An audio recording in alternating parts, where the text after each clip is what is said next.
Bab 5848 Tidak punya otak.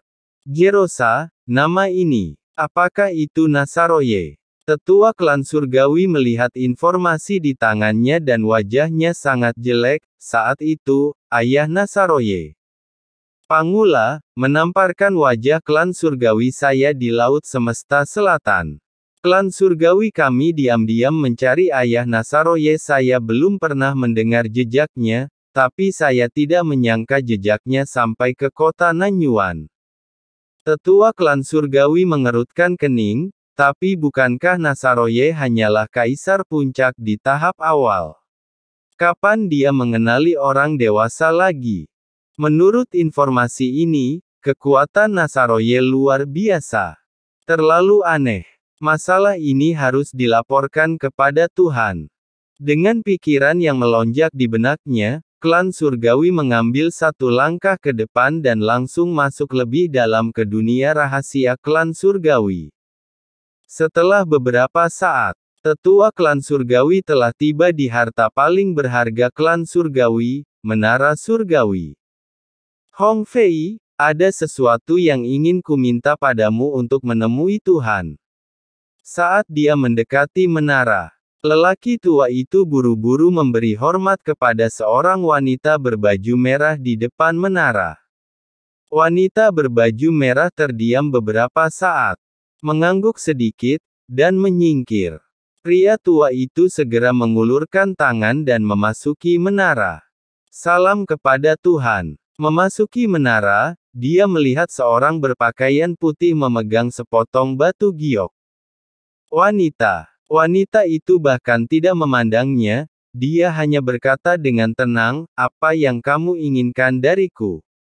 Orang tua itu buru-buru berkata dengan hormat, "Ya Tuhan, ini masih tentang masalah klan Komodo." Saat itu, klan Komodo Panggula menamparkan wajah klan surgawi saya. "Ya Tuhan, tolong beritahu saya untuk tidak bertindak gegabah, tetapi untuk menemukan peluang untuk menghadapi klan itu secara diam-diam. Saroye, biarkan dia kehilangan kesempatan untuk mewarisi klan Komodo." "Oh, apakah kamu berhasil?" Wanita itu mengangkat kepalanya dan menatap lelaki tua itu, "Atau apakah kamu melakukan kesalahan dan ditemukan oleh klan Komodo?" Dia memiliki kesan tentang masalah ini, tapi itu hanya masalah kecil, jadi dia tidak terlalu memperhatikannya. Tapi melihat ekspresi lelaki tua itu sekarang, kemungkinan besar dia dalam masalah. Tidak satu pun dari mereka. Tetua suku Tian berkata dengan canggung, "Mengikuti instruksimu, bawahanku diam-diam menanyakan tentang jejak Nasaroye, tapi Nasaroye sepertinya menghilang secara misterius, dan tidak ada kabar sama sekali." Mata-mata klan kita di Laut Semesta Selatan mendapat informasi. Berbicara tentang ini, lelaki tua dari klan Tian, menunjukkan ekspresi tidak percaya di wajahnya, dan buru-buru menyerahkan slip giok. Masalah ini tidak dapat dijelaskan dengan beberapa kata, "Tuhan, tolong lihat." Wanita berbaju putih mengambil slip giok itu dengan santai dan menembusnya dengan kesadaran spiritualnya. Pada awalnya, wajahnya sangat tenang. Tetapi saat berikutnya, pupil matanya tiba-tiba menyusut, menunjukkan ekspresi terkejut. "Qin Chen, dengan tubuh Kaisar Agung, kalahkan klon nenek moyang masyarakat naga hitam. Menempati kota Nanyuan." Wanita itu tiba-tiba menatap lelaki tua itu, "Apakah beritamu benar?"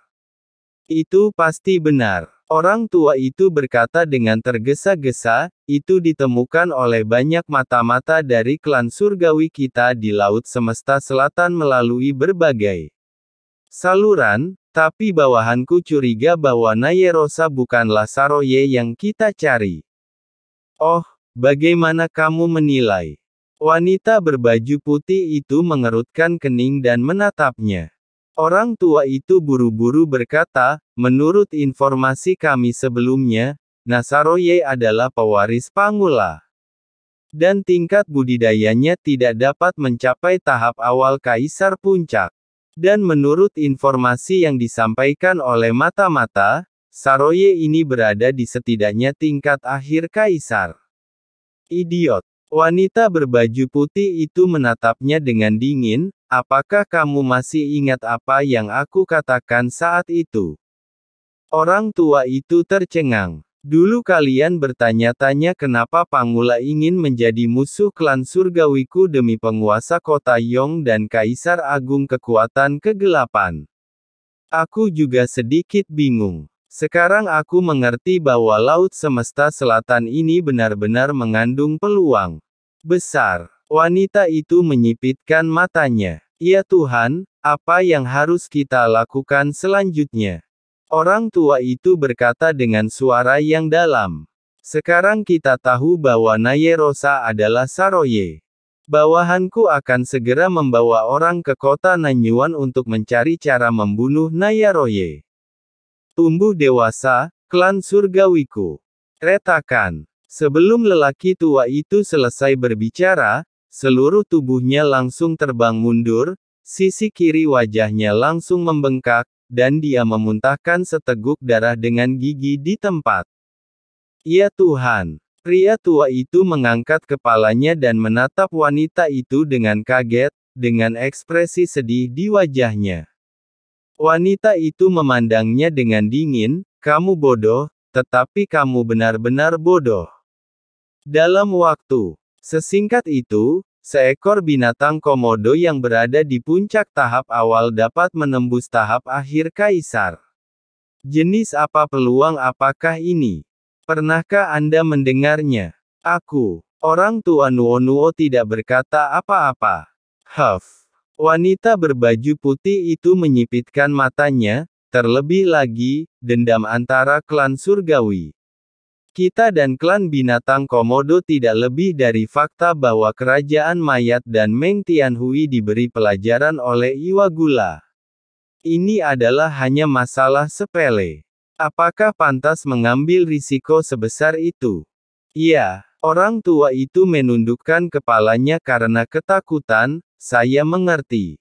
Kamu tidak mengerti. Wanita berbaju putih itu menyipitkan matanya. Nenek moyang masyarakat naga hitam berdiri di depan masalah ini. Dengan dia di sini, mengapa kita perlu mengambil tindakan? Mata lelaki tua itu melebar, ya Tuhan, apakah Anda bermaksud membiarkan leluhur masyarakat naga hitam membunuh Saroye dan Qin Chen? Mata lelaki tua itu berbinar, seperti yang diharapkan dari Tuhan, tetapi menurut kecerdasan, nenek moyang masyarakat naga hitam masih berada di reruntuhan 10.000 dewa. Bagaimana kita bisa membuatnya kembali ke Laut Semesta Selatan dan membunuh Saroye? Wanita berbaju putih memandang lelaki tua itu dan menghela napas, otak adalah hal yang baik, tapi sayang sekali Anda tidak memilikinya. Orang tua. Wanita berbaju putih menyipitkan matanya dan berkata, Qin Chen dan Saroye keduanya adalah kaisar tahap akhir dan kaisar puncak. Dengan kultivasi mereka, tidak peduli seberapa berbakatnya mereka dan seberapa dalam latar belakang mereka, jika mereka ingin mencapai akhir jalan terakhir, mereka harus memiliki peluang yang cukup, dan di antara banyak alam rahasia yang terbuka sementara di seluruh lautan kosmik, reruntuhan para dewa adalah alam rahasia yang harus mereka masuki jika ingin melangkah lebih jauh. Saya mengerti. Mata lelaki tua itu berbinar, Tuhan-Tuhan bijaksana. Dalam hal ini, saya akan segera memberitahu orang-orang dari klan surgawi saya di reruntuhan para dewa untuk memperhatikan leluhur masyarakat naga hitam dan membantu mereka. Retakan. Sebelum lelaki tua itu menyelesaikan kata-katanya, dia terbang lagi. Kali ini, separuh wajahnya bengkak. Kepalanya pusing, lautan jiwanya bergetar, dan ada bintang di matanya. Tuhan, Tuhan. Orang tua itu tergagap. Hong Fei. Wanita berbaju putih itu berkata dengan dingin. Tuhan, sesosok muncul, itu adalah wanita berjubah merah. Bawa ketiga tetua klan ini ke penjara klan untuk sadar. Jika kita menangguhkan semua tugasnya di era ini dan membiarkannya tinggal lebih lama lagi, klan surgawiku akan musnah. Kamu tidak punya otak, dengan nada dingin. Iya, wanita berjubah merah itu mengangkat lelaki tua itu dengan tangan kanannya dan berbalik untuk pergi. Ya Tuhan, kesalahan apa yang kulakukan? Kata lelaki tua itu dengan ngeri, benar-benar bingung kenapa dia diperlakukan seperti ini oleh Tuhan. Wanita berbaju putih berkata dengan dingin, untuk masalah sepele, wajah kecil, kamu akan bertaruh pada nasib kelompok etnis. Bukankah ini tidak masuk akal? Yang paling penting adalah kamu tidak tahu untuk mencari tahu yang lain, asal-muasal parti sebelumnya. Dan kamu dengan terburu-buru mengemukakan segala macam ide buruk. Tidak, jika kamu menghukumku. Klan surgawiku cepat atau lambat akan terseret ke dalam air. Di mata wanita berbaju putih, lelaki tua itu langsung terseret ke bawah. Masalah ini terlalu aneh. Saya khawatir saya harus pergi ke sana sendiri. Di masa sulit seperti ini, kita tidak boleh membiarkan kesalahan terjadi. Wanita bermata putih itu bersinar, dan dia melangkah keluar dari pagoda. Saat berikutnya, pagoda yang tingginya ratusan juta mil menghilang ke dalam dunia rahasia klan surgawi. Saat ini, di kota Nanyuan, di sekitar Qinchen, semua kristal kekaisaran hancur menjadi ketiadaan. Sejumlah besar kekuatan besar memenuhi tubuhnya, membuatnya tampak seperti dewa. Setelah mengonsumsi 170 juta kaisar kristal lagi, kekuatan Dao Agung di tubuhku akhirnya terkondensasi ke tingkat ekstrim. Jika aku tidak akan dapat menyempurnakannya, memperbaikinya dengan mudah. Qinchen membuka matanya dan menghela nafas dalam diam. Sekarang tingkat budidayanya mendekati tingkat kaisar puncak. Setelah menghabiskan 300 juta kristal kaisar penuh, tingkat budidayanya telah mencapai tingkat ekstrim dalam waktu singkat. Jika dia ingin meningkat, dia tidak bisa lagi menyerap kristal kaisar begitu saja. Tentang jalan besar juga sangat pemahaman diperlukan. Sayang sekali hati Kaisar Mo Yun Gubo, Petapa Agung Cucun, dan Petapa Agung Siyu memberi saya banyak wawasan, tetapi jika saya ingin melangkah lebih jauh, saya takut. Qinchen menggelengkan kepalanya. Saat ini, dia jelas merasakan hambatannya. Jika Anda melangkah lebih jauh, Anda akan mencapai ranah Kaisar Dewa. Berapa yang dibayar Kaisar kuno senior untuk melintasi wilayah ini? Di seluruh dunia bawah, 4 kaisar besar telah menghabiskan upaya mereka, termasuk Kaisar Mingzang. Mereka telah merencanakannya selama bertahun-tahun, tetapi mereka tidak pernah melewati level ini meskipun itu juga karena dunia bawah hanyalah bagian dari dunia bawah di laut kosmik. Terobosan dunia bawah itu sendiri lebih besar daripada dunia bawah. Ada banyak kapal karam di alam semesta. Namun tetap menggambarkan kesulitan Kaisar Dewa. Prioritas utama bukanlah meningkatkan kekuatan kita, tetapi mengkonsolidasikan wilayah kita dan meletakkan dasar yang kokoh. Qinchen berkata dalam hati. Tiba-tiba, Qinchen sepertinya merasakan sesuatu dan, langsung tiba di rumah tuan kota. Saudara Qin, Raja Tianbei sudah menunggu di sini. Raja Tianbei senior, kata Qinchen sambil tersenyum. Saudara Qin, tidak perlu memanggilnya seperti itu. Hei, tingkat kultivasimu. Merasakan aura Qinchen. Murid Raja Tianbei menyusut dan tubuhnya bergetar. Tergantung pada Sudah lama sejak terakhir kali saya melihatnya, dan aura Qin Chen di depannya menjadi sedikit lebih kuat. Sedikit membaik. Qin Chen tersenyum, kunjungan senior Raja Tianbei kali ini, mungkinkah serangan terhadap naga hitam akan membuahkan hasil?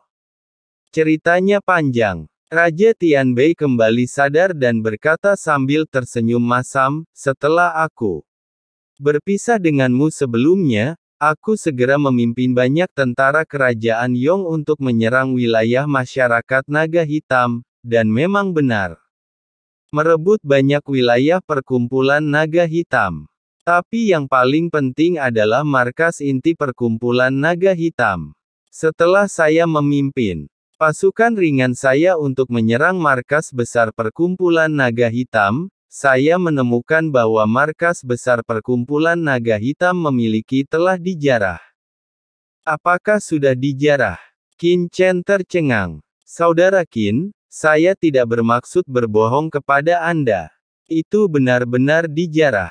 Raja Tianbei buru-buru mengeluarkan alat perekam, ini adalah gambar pihak lain yang menjarah markas besar masyarakat naga hitam. Kami menangkap beberapa orang yang melarikan diri. Orang-orang dari markas besar perkumpulan naga hitam menemukan gambar berharga ini.